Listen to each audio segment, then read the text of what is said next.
right, good evening. I've got a full battery ready to go, so everybody buckle up. We got a politician with a microphone. Good evening and welcome to the Meet the Mayor, or our quarterly Mayor's Update. My name is TJ Gilmore, the Mayor of Lewisville. We have some residents, we have some city staff here tonight. We'll see how much content we have, maybe about 30 minutes worth of material, but at the end we'll definitely do things for question and answer. Thanks to all you folks who are watching this either live or later on YouTube. We do live stream these, so if you can't make them, you can always pick them up at the City of Lewisville's YouTube page. Just Google City of Lewisville. Make sure you spell it right or you'll end up in Kentucky. But other than that, we'll go ahead and get started. And this is for January of 2023. So here we are in Thrive. If you guys haven't been down here to Thrive, by the way, we have, it feels like it's post-COVID down here. I mean, it's packed. I just did a quick tour. We have community rooms down here that different organizations are using tonight.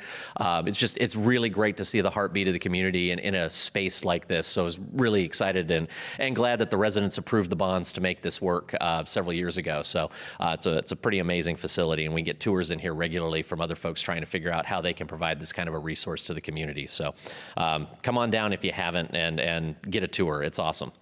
Tonight, I've got four topics that I'd like to make sure we cover, and they've got me standing right here. Normally I walk around, but apparently there's a spotlight right here, so the lighting is really good, so I'll be here tonight. But wanted to talk about four things that I think have really been impactful for the city and things to be looking forward to. And the first is, of course, the Denton County Transportation Authority changes and a quick year in review of the new Go Zone service and how it went. We're going to speak a little bit about the new fleet and facilities building that is about to come online for the city. It's going to provide additional resources for our staff to be able to maintain our vehicles in-house, which is going to help keep our tax rates down, which is great. Then we've also got probably the biggest thing going this year is the new Tittle McFadden Public Safety Center update. That is the rebuild of the Central Fire Station, Police Administration, all of that space there on Main and Valley Parkway.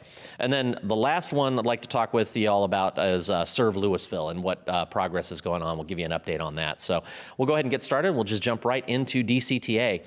So wanted to give you some quick numbers. Last year, buttoned up the numbers here just a couple of weeks ago. In 2022, our ridership peaked at 2.2 million, which was double the ridership in 2021. Now, COVID is still going on in 2021, so that's reduced ridership.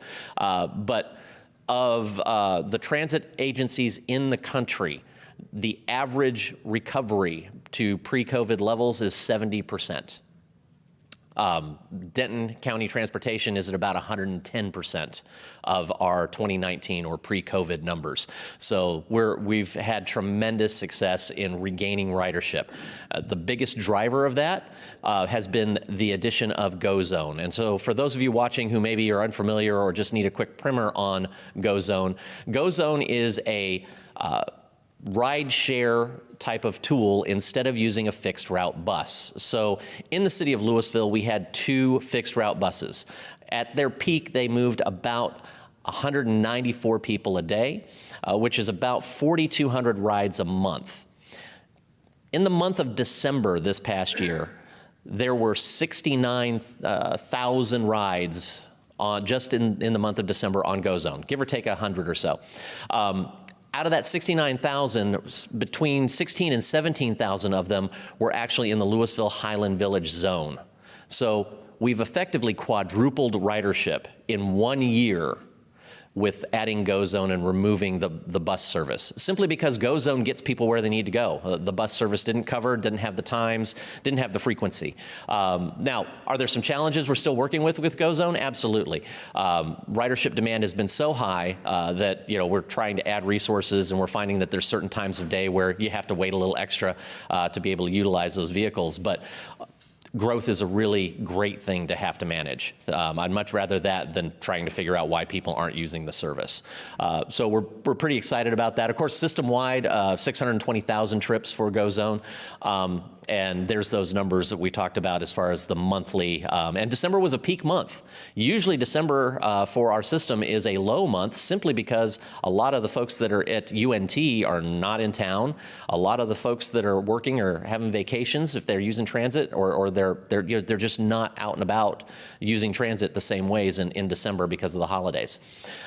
So we're really excited about what's been happening with GoZone, and we think that this next year is going to be a great year because now we have a full year's data set about where people move and where they need to go, and we can now take that and start streamlining it and shifting resources. Okay, here's where a bus route does make sense. Here's what a frequency that makes sense. Here's an area that we might want to look at partnering with folks.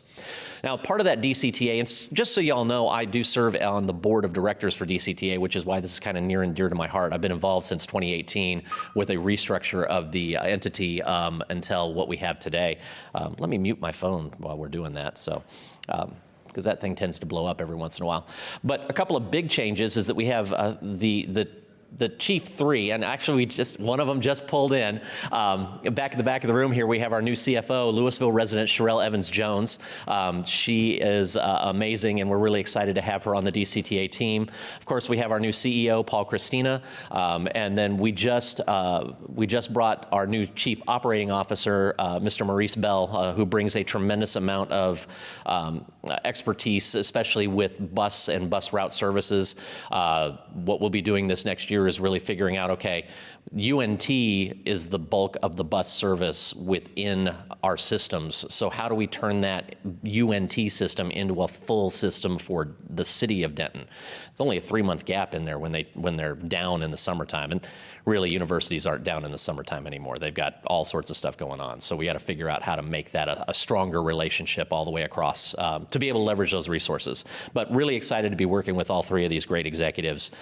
They're going to be great stewards of our tax dollars, and they're going to be able to move people and create a significant impact in their lives, which I think is the important thing for me with DCTA. So we've had a few service changes that started on January 1st. So for those of you who maybe have used the system before, the promotional first year fee was 75 cents per ride. It has moved to $1.50 with the federal tax deduction. For those of you who maybe do mileage tax deductions, just some quick math. If you go over 2.4 miles in a GoZone, you're making money. Because it's, I think it's 62, 63 cents is the deduction is what the federal government pays you on your car.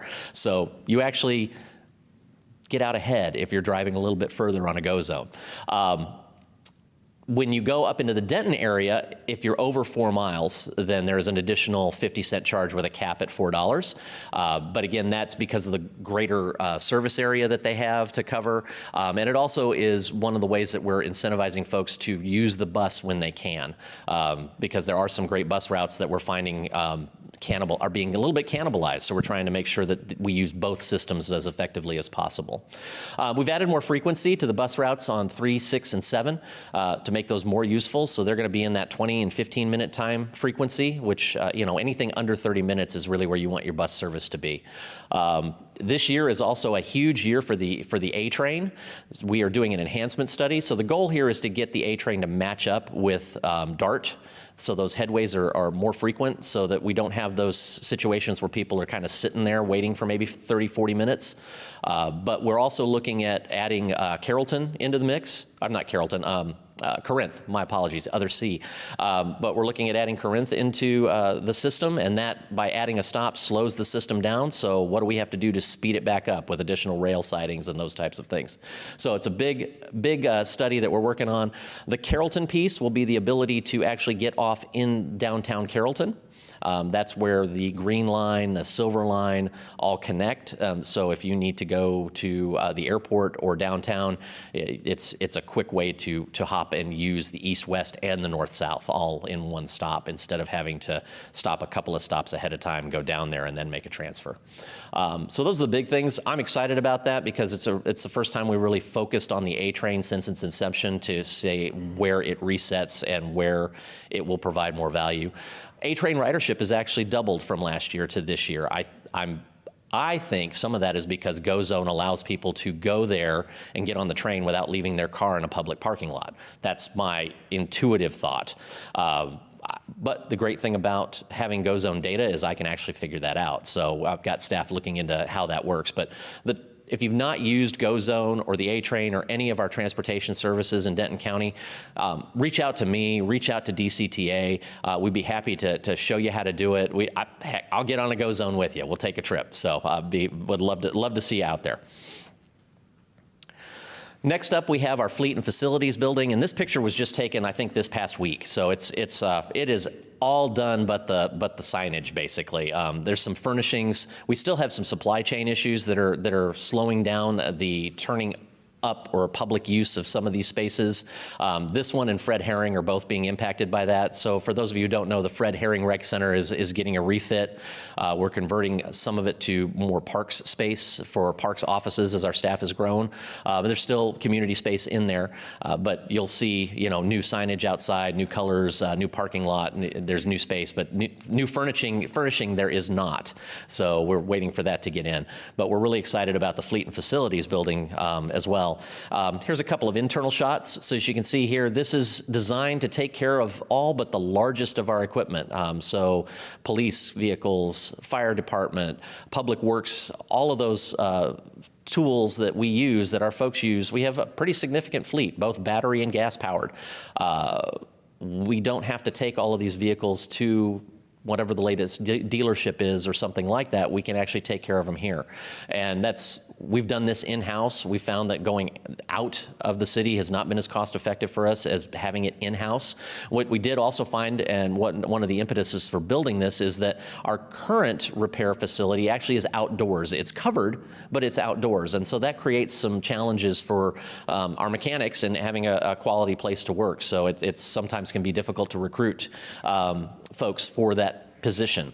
This is going to allow those folks to work indoors 365. They've got office space, they've got meeting space. It's really designed to be a comfortable, pleasant work experience and give them all the tools in one spot. If you haven't seen this, it's over on Valley Ridge, just past the police training space, police and fire training facilities over there on Valley Ridge. The next big one that everybody's excited about is, of course, the Tittle McFadden Public Safety Center. I want to thank Lewisville residents who last year we got a bond handled for this one for $95 million, and residents have been very supportive about the project and what we're doing. Some of the oldest buildings that we have for city staff are Central Fire Station and the Police Administrative Building. And so what we're doing here, and as you can see, we're taking that whole hard corner on Main and Valley Parkway, and we're turning it into a full police administration, fire administration, emergency operations center, all of that, plus the fire department, plus, as you can see in the back, a structured parking garage. I don't know about you, but every time I drive by the police station and I see all those cars outdoors, especially as we get into tornado and hail season, I begin to think, okay, what happens when a storm comes through and eventually wipes out all our vehicles? All it takes is one good hailstorm. And so that's always been a concern of mine, is how do we recover from that? I've seen other cities where it's a real challenge, and especially with being able to get vehicles, that supply chain can be really challenging. So you could end up with folks in, cruisers that are donated from other cities or something like that to bridge the gap if the worst were to happen. With that structured parking garage there's a safe place for our officers to come in and out of the building. There is a safe place for materiel that they might have collected at a crime scene to come in and out of the building. There's a safe place to keep all those vehicles, that they're protected also from sun damage and any weather events. Now, that also allows us to keep surface parking. I know many folks who are talking to me about this right now, they're going, hey, parking's a little crazy around the library right now. How do I get to park? Where do I get to park? And it's all over the place. I want to thank the businesses and other organizations, the county, for allowing us to be flexible and create some parking opportunities around the periphery. We've even put in a brand new crosswalk simply because some of the parking had to be across Civic Circle. So as you can see here, there's a great public outdoor space here on the corner. It's going to come right up to the corner of Main and Valley, which right now is there's that little small bank building that will be going away. And the fire is down on the side there. You can see on the side where that is. But one of the things I really like about this is it's a really inviting architecture. We have a lot more graphics if you want to see it. We can actually do that, but lots of wood, lots of open wood or wood-like materials. Let's put it that way. Lots of open glass that people can, see and be seen. Of course, for our police officers and whatnot, that is ballistic rated, so we don't have just an open space. It is safe. The other piece that is in here is our emergency operations center. So that is, if the worst were to happen, this is basically an armored bunker within this building with additional power, very, very hardened space that we can run. It has amazing data connections, so we can run the city from that location should something happen where we need to have a central place, a central eyes where everybody can coordinate. So really excited. We will be turning dirt on that at 9 a.m. this Friday. Will be the groundbreaking for this. So if you have time, we'd love for you to come out. It'll probably be 30 to 45 minutes of morning time to celebrate a lot of the folks that have been involved in getting this design to this point. As far as the dates go, you can see here, right now the police and fire administration are moving as we speak. So over the next few weeks, they're moving down to the Waters Ridge office park that's down on Corporate. So that's where the admins folks are gonna be. Fire station number 1, Central, is actually moving up behind First Baptist Church on Valley and McGee. So there we go.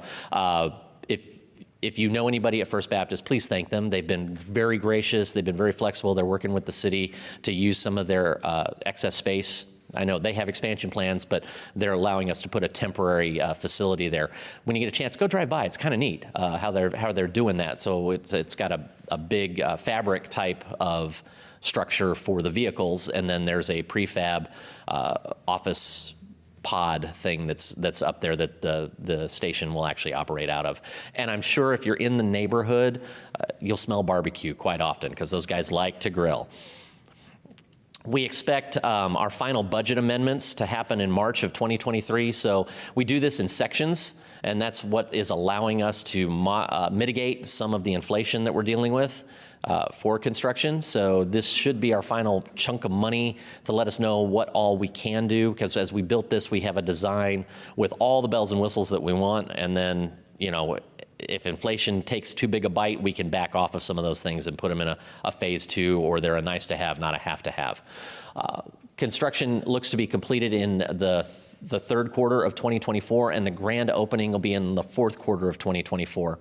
Side note, I just heard yesterday that the goal is to have Valley Parkway from College to Main Street and Civic Circle all the way around redone in that same time frame. So that whole corner there will be completely redone. I know I've had residents ask, so when are we getting to Valley Parkway and getting that chunk fixed up? Well, it's happening sooner than you're going to want it if you drive it regularly, but it's happening, and we'll have that all done all in one time, which we're excited about.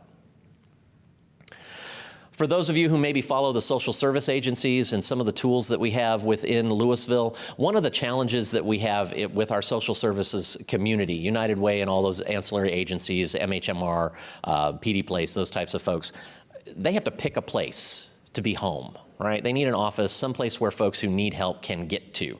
And in Denton County, many times they've had to pick either the city of Denton or the city of Lewisville. It's expensive to run office space, and it's doubly expensive to run office space in 2 locations. So what we find is that a lot of our residents have had, when they need these types of services, have had to go up to Denton to get those services, and that's a challenge. So what we've done is we've actually partnered with an organization. Their first program that they built was Serve Denton. And if you haven't heard about Serve Denton, it's a facility that allows social service agencies to rent space at half the market rate, roughly. So it allows their dollars to go further. They manage the facility. They provide all the resources, the office connections, the internet. All of that stuff is managed and handled by Serve Denton. And we thought, that's a really cool idea. Why don't we take some of the federal emergency funds that came down from COVID and put that into a facility in Lewisville? and create that same space so that our residents don't have to go up to Denton to get the social service needs handled. So this is our progress. It is at Fox and Edmonds. It's the old DATQ building, so I want to thank DATQ for their work in this as well. But as you can see, we were out there about 2 weeks ago, and they've already taken everything down to the studs in the building, and we are getting ready to start doing the finish out, so we're really excited.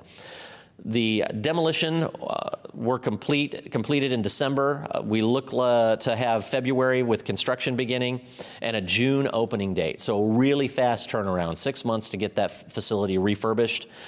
We have naming rights available within the building. Of course, there have been a couple of folks that have already purchased some of the naming rights, but there are others. So if you're a company or an organization that would like to donate or like to invest in your community, this may be a great opportunity. We also have a couple of tenants already there. Our Lewisville Police Department co-care team, which is our social service mental health team that also goes out to help folks because so many of our police and fire calls today are mental health related.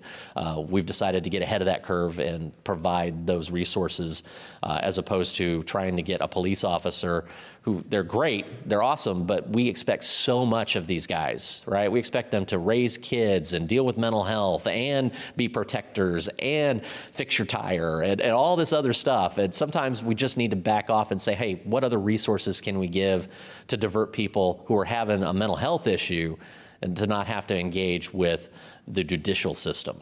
And so the co-care team I'm really excited about. I know Chief has been driving that really, really hard, but this again will put it right there where people are needing the mental health resources.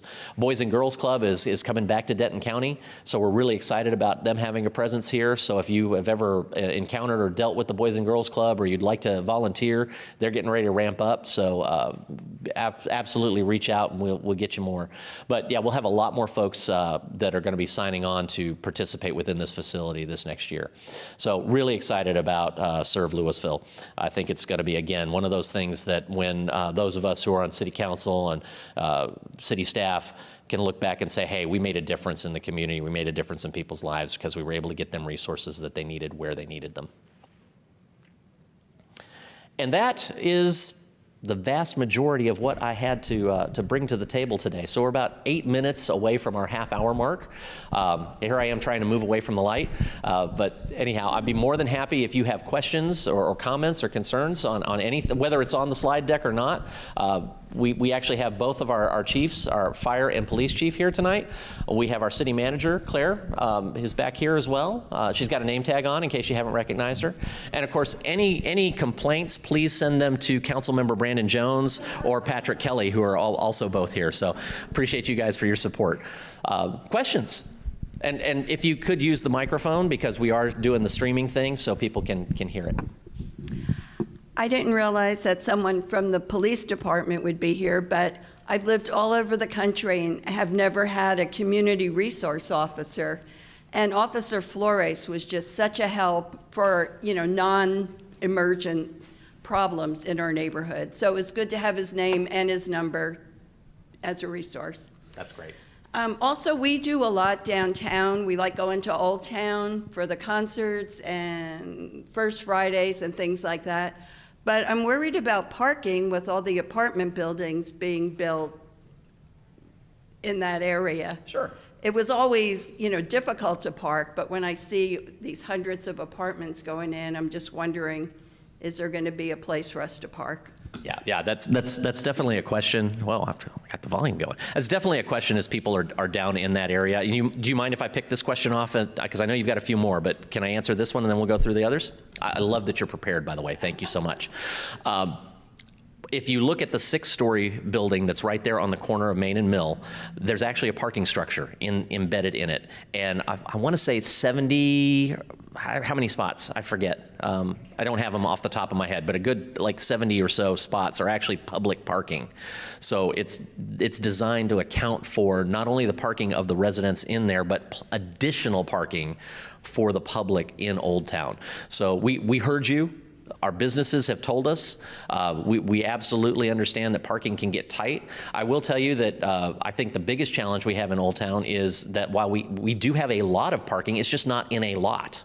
It is street side parking. It's back end parking. It's parking that people aren't necessarily as comfortable with doing, or they just don't see it. But there is a tremendous amount of parking that is down there. We are adding more with the building that's going on there at Main and Mill that should alleviate your concerns. That's our goal with how we built the partnership with the developer, because they didn't have to build public parking. They could have just done the parking that we require for their residents, and that's it. But the public parking piece, I think, is a huge component to help with the quality of life down there. So I appreciate the concern. I hope that helps. Yes, thank you. Also, I heard a rumor that, and you might not have anything to do with this, but that the post office on Charles Street in downtown might be closing. And I just wondered if there's any truth to that, because especially with all the apartments going in, I'm sure business will increase. That is the rumor that will not die. No. So there was a time, maybe 20 years ago, where it was on the list to be removed. Representative Burgess nixed that and kept it going. So I have not heard anything about a new list or a new closures of any sort. And I would say you're right, with the increased population down there, it's probably still needed. Okay, so good. yeah. Claire. The only other thing I would add to that is we haven't heard anything about that even on the staff level. If that was to happen in the future at any point, the city would want to step in. We have a water counter where you can pay your water bills. There's a way that we could facilitate the post office sharing a space with us in City Hall too. So there's ways to, if they were to want to sell and close that down, we can consolidate with city services. We would just have to find a place for PO boxes, but that's a little bit difficult, but I'm sure we could find something. We got them all? And Officer Flores is awesome. Let me speak to NROs. All of our NROs are awesome. They're special people because they deal with neighborhoods that don't have HOAs. So, well, they deal with all neighborhoods, but if you get what I mean. The Neighborhood Resource Officer Program, every house in Lewisville has a Neighborhood Resource Officer. They have zones, they cover geographies within the city, and their role is to understand that part of the neighborhood and be able to help you with some of those issues that crop up in neighborhoods, or how do you help get some compliance, or hey, there's people that are using the facilities in inappropriate ways, or hey, this is just neighborhood watch thing, to come on down and hang out with us at the community barbecue. So our neighborhood resource officers are amazing resources. So I appreciate you giving a shout out to them. They do an amazing job. Yes, sir. About the Fleet Service Center. Yes, sir. Two questions. What happens to our uptime with vehicles, and what extra vehicles do we have to cover downtime? And second of all, how do we accrue for the pensions and retirement of those employees, long into the future? So that's probably more of a staff question as far as the employee piece of it. As far as the downtime, we find that if we do the maintenance ourselves, the vehicle actually gets back into rotation much faster. This is especially true on our fire equipment, that we don't have to rely on our secondary. We have backup second line equipment. I couldn't give you a specific number. I know that they have some different numbers for us. The last time we did an outreach to find out if outsourcing made any sense. But from our perspective, having those specialists, especially in the fire and the police, helps us to keep not only the number of backups low, but get those vehicles back into circulation much faster. Yeah, so I would add to that. So for downtime, so we are primarily internal for dealing with our fleet. We do, especially with staffing issues, and everyone's having them citywide, we do farm out occasionally for specialized vehicles, but also if we just have an influx of vehicles that are coming in. So we do a mixture of them right now, but the intent is obviously this is a better place for people to work. You'll be able to retain people, and then we can continue with our in-house. And then on the TMRS, so we have a pension system that's through the state. The city provides a portion. I don't have that breakdown for you right now, as well as the employee provides a portion of their salary as well. So it's not like the Dallas pension system, which is had some issues with solvency. Our statewide pension system is solvent at this point. And to be clear, we're already doing this. We're just providing them a new space to do it in. So we're not. This is not a whole new program that we're starting up. We already have these folks employed, but they're already there. But I appreciate the question. Makes sense. Recently, there was a North Texas mayor's meeting, and I was curious whether or not you participated in that. It was a virtual meeting. I know Grand Prairie, Plano, Dallas, Fort Worth, some of those other mayors participated in that. I was curious if you had participated in that. I believe there was a state legislator that was involved in that also. I was curious if you participated in that, and if you did, if there was any outcome in that was beneficial to the city of Lewisville or the North Texas area in general. Sure. So the last one that I was involved with was in person, and it was a North Texas municipal mayors group that I belong to, and it was at North Texas Transportation Authority hosted, and we had Senator Nathan Johnson was there, and I forget who the state representative. So we had one person from the House and one person from the Senate. It was really more of a conversation around the budget and what we would expect to see coming through for the agenda. We have, City Council and staff have worked over the last about 6 months to put together our legislative packet. You can actually go on the City of Lewisville website and pull down our legislative agenda. One of the things that I've been working with the chief on and that council is interested in seeing is more structure around massage parlors. We're finding that there are some loopholes that are being taken advantage of, and that they're attracting some human trafficking issues that we've got to deal with. Senator Tan Parker and I have talked quite a bit, and I believe he's going to be carrying that legislation. Chief has actually put together some legislation to maybe help tamp that down. So I'd expect to see things on human trafficking to be a big mover in this as far as impacting Lewisville. The budget will be interesting to see. I don't know if that'll impact the city so much as it'll impact residents, especially homeowners. The governor has been very specific that he wants to see at least half of that money go back to tax relief. Property taxes or sales tax. I mean, it's how that works. What was interesting, Senator Johnson is very pro-public schools. Really interesting to see his take on how people are talking about taking the budget excess and using it to defray property tax. But to his point, that's all sales tax. It's a different bucket of money. It's generated differently. Do you want to use one to offset the other? Those are big questions that the legislature is going to have to go to. I will tell you, we have amazing relationships this session with our state representatives. Kronda Temish, Ben Baumgardner are both of our reps here at this for Lewisville.